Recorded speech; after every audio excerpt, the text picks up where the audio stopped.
Hi, welcome to the Space Station Flight Control Room, and we have Melanie Miller, who is the robotics officer who's going to be overseeing the berthing of the Cygnus cargo craft tomorrow. Thanks so much for joining us, Melanie. Thank you. Well, so I guess the crew gets a lot of the glory with the arrival of a cargo vehicle, but y'all actually do a lot of the work here on the ground. Can you kind of go over the division of labor there and what your job is? I'm a robotics officer, so I sit here in Ficker 1, and I do the setup for the crew. We do training for the crew before the operation, and then after they have done the capture, we go ahead and move Cygnus into an install configuration and get it set up for the crew to do the bolting to bolt it to station. Okay, so why is it divided like that? Why not have the crew do all of it? We try to do as much as we can from the ground so that the crew has time to do experiments and science. We want to maximize that as much as we can.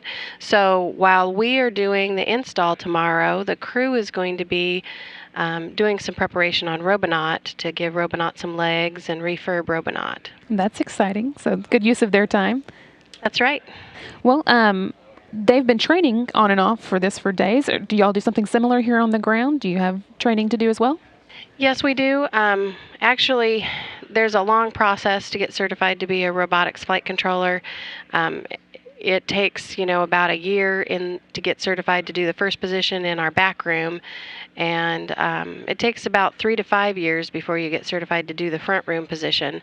So there's a long training process, and that's generic training. And then we also have specific training where we do simulations with the rest of the team here.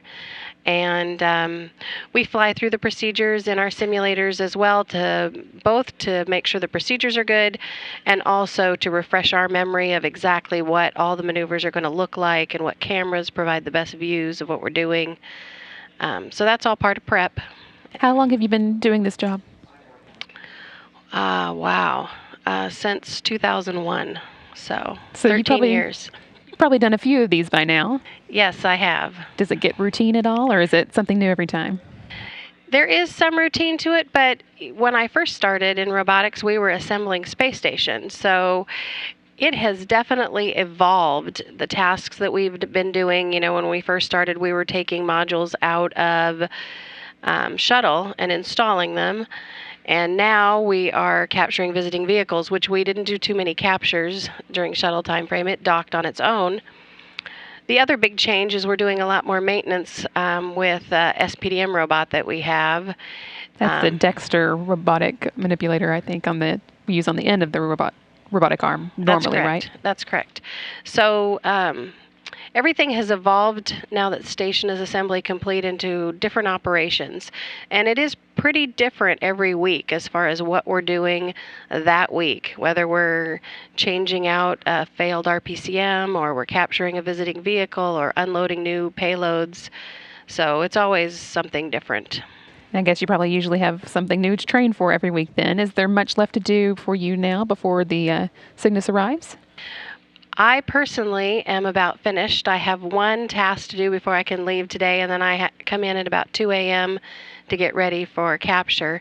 But there is a shift overnight at the RoboConsole, and they have quite a bit of work to do. We have a to-do list for them. They are going to be surveying the port that we're going to stick Cygnus to make sure there's no debris there. And then they're going to maneuver the arm to a hover position. That hover position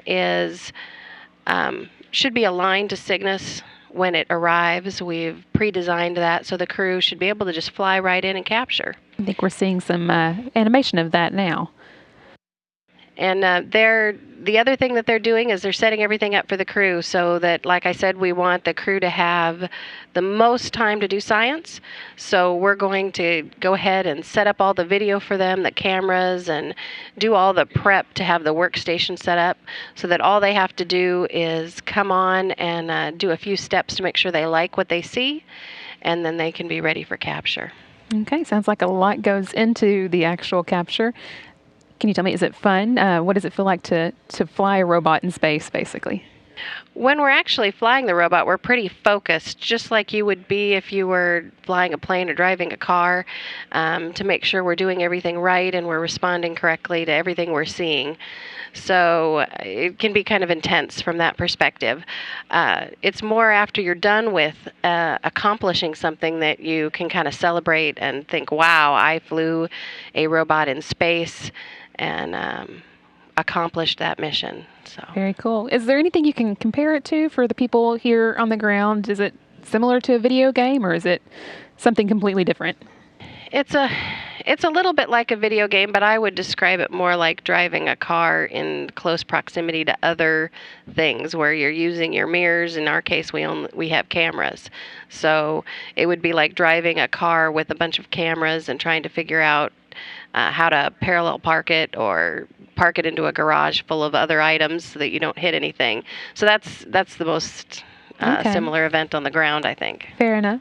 I guess it doesn't actually end at the birthing for you, though. Y'all have steps and work to do after that takes place as well, right? Yes, after we're done installing Cygnus, we'll go ahead and we have a power down sequence we do to put the arm in a safe configuration, make sure that it's safe from a thermal perspective. And then we'll wait till the crew has got some jumpers connected to Cygnus so we can power Cygnus through station. And then we'll turn off the power that the arm is providing to Cygnus. Okay. Well, good luck. We appreciate you coming and telling us all about this, and we'll definitely be watching tomorrow at the birthing and the capture as well. So we'll hope that everything goes as planned. We hope so too. Thanks again. This was Melanie Miller, the robotics officer who's going to be overseeing the arrival of the Cygnus tomorrow.